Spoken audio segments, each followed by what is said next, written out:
దగ్గరికి అది తీసుకువెళ్ళి దాన్ని ప్రచారాలు చేశారు. చూపించారు, ఇదిగో మీ ఇంట్లో ఎంత వచ్చింది. అవును. అది చుట్టుపక్కల వాళ్ళందరూ విన్నారు. అది వీళ్ళకి గిల్టీగా ఫీల్ అయ్యారు. అవును. దాన్ని వీళ్ళు రెచ్చగొట్టారు. ఎవడు ఆ డబ్బు సొమ్ము ఇచ్చాడేంటి, జగన్ గారి సొమ్ము ఇచ్చాడేంటి, ఎవరైనా అంతే కదా, అది ఎవరు అట్లా అనరు కదా వీళ్ళు. అలా రెచ్చగొట్టారు. వాళ్ళకేంటి పొందింది నిజం, వాళ్ళకి తెలుసు. అవును. కానీ అందరి ముందు ఈ నిన్నటిదాకా ఏంటి, నాకే పథకం రాలేదు, నాకే పథకం రాలేదు, చెప్పుకుంటారు, మేమే కష్టపడి సంపాదించుకున్నాం అన్న టైప్ లో చెప్తారు.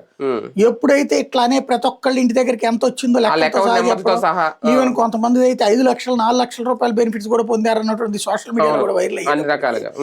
అక్కడ ఇంకోటి అక్కడ అతికిస్తున్నారు గోడ మీద. ఇవన్నీ చూసేటప్పటికి వాళ్ళకి ఒక ఈగో క్లాష్ అయింది, ఇన్ఫీరియారిటీ కాంప్లెక్స్. ఆ ఇన్ఫీరియారిటీ కాంప్లెక్స్ లో ఉన్న వాళ్ళు వీడు బాగా రెచ్చగొట్టగలిగారు. వాడు డబ్బు సొమ్ము ఇచ్చాడు ఏంటి, ఎట్ట చెప్పడం ఏంటి, ఎట్ట ప్రచారం చేయడం ఏంటి, అది పనిచేసింది ఒక ఆస్పెక్ట్.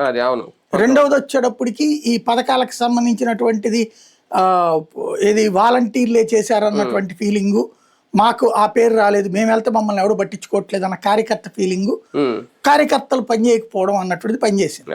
ఇప్పుడు చంద్రబాబు గారి దానికి వచ్చారు, మొదటి నుంచి కార్యకర్తే. ఇప్పటికి వచ్చినప్పుడు జనం దగ్గరికి వెళ్ళినప్పుడు వీళ్ళ ఎక్స్పెక్టేషన్ ఒక రకంగా ఉంటది. మేము వాళ్ళని మ్యానిపులేట్ చేయగలిగాం కదా, మమ్మల్ని మేము మ్యానిపులేట్ చేసుకోగలం, మేము ఎదిగామని చెప్పి చెప్పగలం, కన్విన్స్ చేయమని చెప్తున్నారు. ఇప్పుడు వెళ్ళారు కన్విన్స్ అవ్వలేదు కదా, ఇక్కడ ఇంకా చాలా డ్రామా